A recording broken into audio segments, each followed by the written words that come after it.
आज के इस वीडियो में हम बात करने वाले हैं कि भारत का ग्रीनलैंड क्या है। भारत को अपने ग्रीनलैंड को पहचानना पड़ेगा और इसको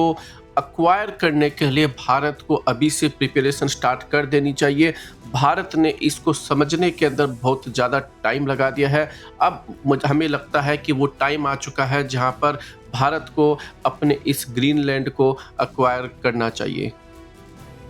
इससे पहले कि इस वीडियो में हम आगे बढ़े, आपसे रिक्वेस्ट है कि आप हमारे चैनल को सब्सक्राइब कीजिए और हमारे वीडियो को लाइक और शेयर करना मत भूलिएगा।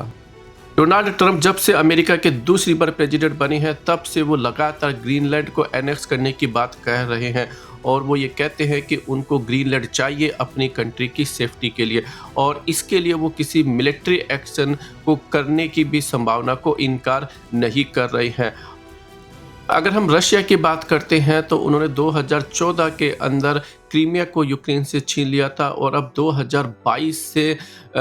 यूक्रेन के दूसरे पार्ट्स को भी अपनी कंट्री के अंदर मिलाने के लिए मिलिट्री एक्शन ले रहे हैं और रशिया ये नहीं चाहता है कि यूक्रेन किसी भी हाल के अंदर नेटो का मेंबर बने और जो यूरोपियन और अमेरिकन जो फोर्सेज है उसकी बॉर्डर के ऊपर आकर खड़ी हो जाए। तो वो अपनी कंट्री की सेफ्टी के लिए मिलिट्री एक्शन जो है वो पिछले 3 सालों से लगातार चला रहा है। और दूसरी तरफ अगर हम चाइना की बात करते हैं तो वो ताइवान को अपनी कंट्री का एक पार्ट मानता है और इसको अपनी कंट्री में मिलाने के लिए बहुत ही बड़े लेवल के ऊपर मिलिट्री प्रिपरेशन करता जा रहा है। और अब हम बात करते हैं भारत की। देखिए, भारत को भी अब अपने इस ग्रीनलैंड को पहचानना पड़ेगा और इसके लिए भारत अब ज़्यादा टाइम जो है वेस्ट नहीं कर सकता है। जितना टाइम भारत लगाएगा, ये भारत के लिए आगे जाकर बहुत बड़ी कीमत जो है भारत को चुकानी पड़ सकती है। इसलिए हमें लगता है कि भारत को अपने ग्रीनलैंड को मिलाने के लिए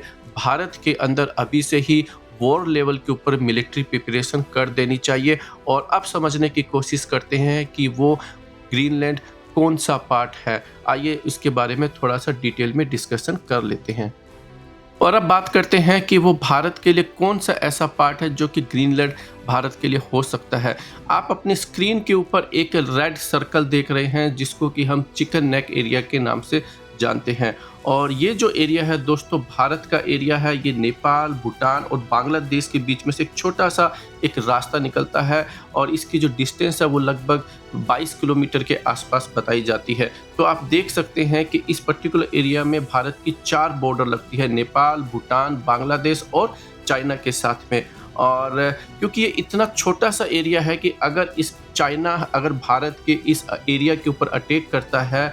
और अगर यहाँ पर भारत को अगर रोक देता है तो भारत के ये जो नॉर्थ ईस्ट के जो 7 जो स्टेट हैं इनका भारत से कनेक्शन टूट जाएगा और चाइना के लिए इसको कैप्चर करना बहुत ही ईजी हो जाएगा। और ऐसी सिचुएशन में जब बांग्लादेश जैसी कंट्री अगर चाइना का साथ देती है तो भारत के लिए और भी बड़ी मुश्किल पैदा हो सकती है। और अब जो बांग्लादेश के जो फिलहाल के जो चीफ एग्जीक्यूटिव है उन्होंने एक ऐसा स्टेटमेंट दिया है चाइना जाकर जिससे ये लगता है कि अब भारत को ज़्यादा टाइम नहीं लगाना चाहिए और बांग्लादेश के जो कुछ जो पार्ट जो जिससे कि इस नेक वाला जो एरिया है जो कि अभी केवल 22 किलोमीटर है, इसकी जो साइज है उसको बढ़ाने की बहुत ज़रूरी है और उसके लिए भारत को अब टेक्निकली बांग्लादेश के जो कुछ जो पार्ट्स है उसको भारत के अंदर मिलाना पड़ेगा और इसके लिए अगर मिलिट्री एक्शन लेने की ज़रूरत पड़ती है तो हमें नहीं लगता है कि भारत को ज़्यादा अब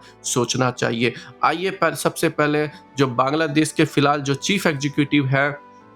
उनका एक स्टेटमेंट आपको सुनाते हैं। 7 states of India, eastern part of India, called Seven Sisters. They are landlocked country, landlocked region of India. They have no way to reach out to the ocean. We are the only guardian of the ocean for all this region. So this opens up a huge possibility. So this could be an extension of the Chinese economy, build things, produce things, market things, bring things to Nepal. इस video के अंदर बांग्लादेश के chief adviser China जाकर ये कह रहे हैं कि भारत के जो 7 स्टेट है यानी कि चिकन नेक के राइट साइड में जो नॉर्थ ईस्ट के 7 स्टेट समुद्र से कनेक्टेड नहीं है और समुद्र का जो रखवाला है वो बांग्लादेश है क्योंकि बांग्लादेश से समुद्र कनेक्ट होता है और भारत से भी चाइना की बॉर्डर लगती है और जो चिकन नेक का एरिया है, जैसा कि मैंने कहा, बहुत ही छोटा एरिया है और वो इनडायरेक्टली ये कह रहे हैं कि चाइना को इसको एक्सटेंशन करना चाहिए और अपना जो बिज़नेस है वो इस रास्ते के थ्रू बांग्लादेश होते हुए बढ़ाना चाहिए। तो इनडायरेक्टली एक तरीके से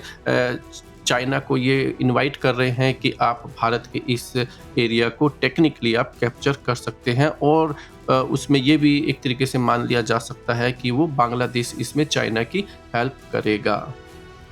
जैसा कि आप सभी जानते हैं, 1971 तक बांग्लादेश पाकिस्तान का पार्ट हुआ करता था। उसके बाद में 1971 के अंदर भारत की प्रधानमंत्री श्रीमती इंदिरा गांधी ने एक मिलिट्री एक्शन लिया और बांग्लादेश को एक आज़ाद कंट्री बना दिया। बांग्लादेश का अब तक जनरली भारत के साथ में अच्छा संबंध रहा है, लेकिन जब से शेख हसीना का तख्ता पलट हुआ है, बांग्लादेश एक तरीके से एनिमी कंट्री जैसा भारत के साथ में व्यवहार कर रहा है और बहुत ही ज़्यादा एंटी इंडिया हो गया है। और आप सभी जानते हैं कि चिकन नेक का जो साइज है वो बहुत ही छोटा है और इसलिए अब ये टाइम डिमांड है कि भारत को इस नेक को बड़ा करने का अब टाइम आ गया है। बांग्लादेश की मिलिट्री इतनी पावरफुल नहीं है और अभी अगर भारत टाइम रहते हुए अगर इस चिकन नेक को अगर बड़ा कर लेता है तो आने वाले समय के अंदर भारत के लिए एक बहुत ही अच्छी खबर होगी, क्योंकि इससे जो है भारत अपने जो नॉर्थ ईस्ट के जो एरियाज है उनको अच्छी तरीके से डिफेंड कर सकता है।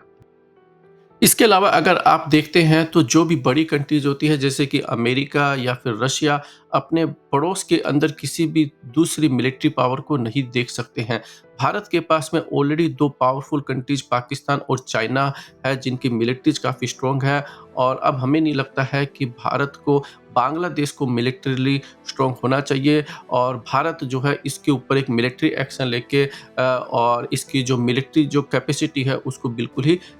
जो है लिमिटेड बना देना चाहिए और अगर ज़रूरत पड़ती है तो भारत को किसी भी हद तक जाकर मिलिट्री एक्शन लेने से बिल्कुल भी नहीं हिचकिचाना चाहिए, नहीं तो आगे जाकर ये जो है ट्रबल पैदा करेगा। भारत को पाकिस्तान से भी पहले मुझे लगता है कि बांग्लादेश के इस इश्यू को रिजॉल्व करना बहुत ज़्यादा ज़रूरी है और मैं आपको एक बात ज़रूर यहाँ पे बताना चाहता हूँ कि अगर कोई ये कहता है कि it's not an era of war तो मैं कहता हूँ कि बहुत बड़ी गलती होगी। हमारा इतिहास ये कहता है, रामायण से लेके महाभारत, महाभारत से लेके मुगल काल से लेके ब्रिटिश काल,